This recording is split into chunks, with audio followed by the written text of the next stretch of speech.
Hey, welcome back to the Leader Roots podcast. I'm your host, Stephen Smallwood.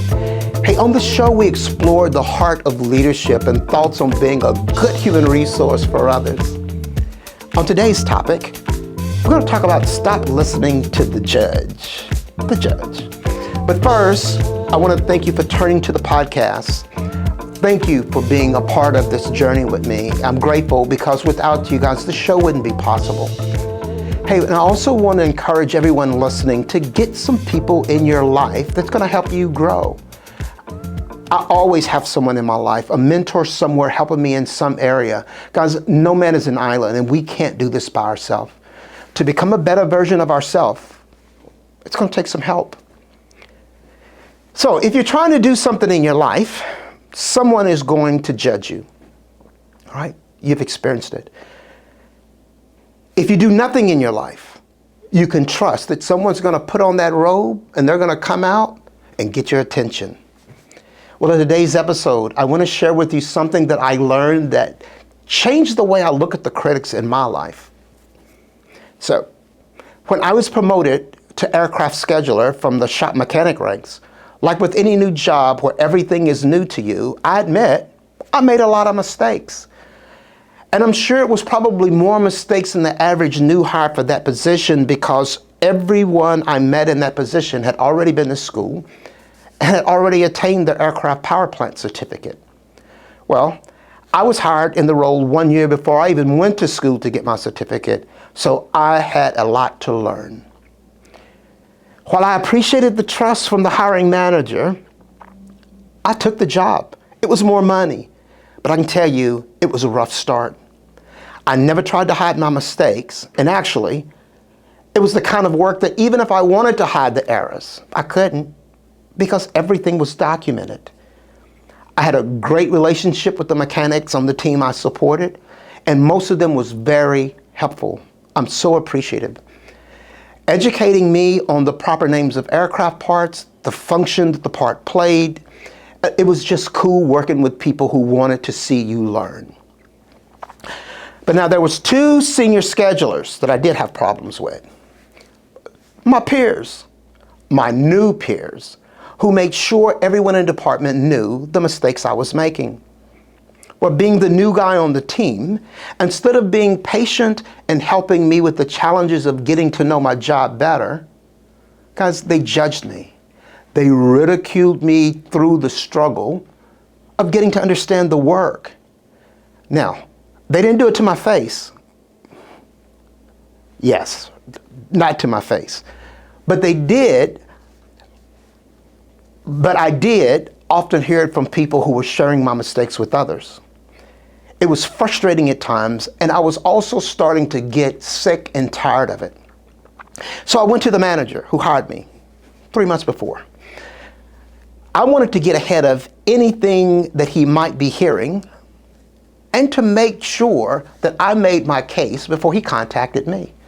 And I'll tell you, I did talk to him, and the conversation was so refreshing. After I told him about all the mistakes I was making, and I told him I was slowly getting it, well, he shared with me his struggles when he was on the job years before. And he told me, Stephen, learning this stuff, it takes time. He said, and you're right on time learning it. He reminded me also that he was the one who hired me, and that if there was any problems, it should come from him, not from my peers. And then he said this, I think you're doing a great job. Just keep at it. You'll get it. Well, how comforting is that? It was so cool. Hey, but I left the meeting empowered. My confidence level was restored, and I knew I didn't have to worry about my job in jeopardy because of the mistakes I was making. But the best advice came from this supervisor named Paul Onyenbar. And I'll never, ever forget what he shared with me. He said, Stephen, there's this old proverb, African proverb. He said, some people like to write scripts.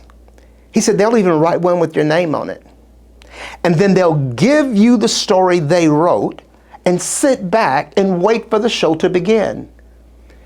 You will read your script, you will accept the invitation, and then they'll sit back and be entertained watching you act out of character on the stage of life. He said, Stephen, you've got to learn to say no and no thank you to the scripts that others write for you. Brother, stay off the stage and learn to sit in the stands and watch the play. He said, and then you need to consider the source that the script is being written from too, right? So he said, when it comes to criticism from others, learn to be a spectator, not a character on the stage. Well, that advice supported me for the rest of my career with the company. It was really interesting. It was truth. And the truth is, anyone trying to accomplish anything worthwhile will be judged. So don't let the opinions of others slow you down. Write your own script and tweak it. Tweak it when it benefits your journey. I think it was Marcus Aurelius that said, how easily we love ourselves above all others, yet we put more stock in the opinions of others than in our own estimation of self. You know, there's so much truth in that. We do love ourselves, and we should. So unless it's to your benefit, and unless it's to benefit your journey, let the opinions of others leave your presence when they do. Don't allow the judge to occupy space in your head. Hey, that's it for now. Don't forget to click and subscribe.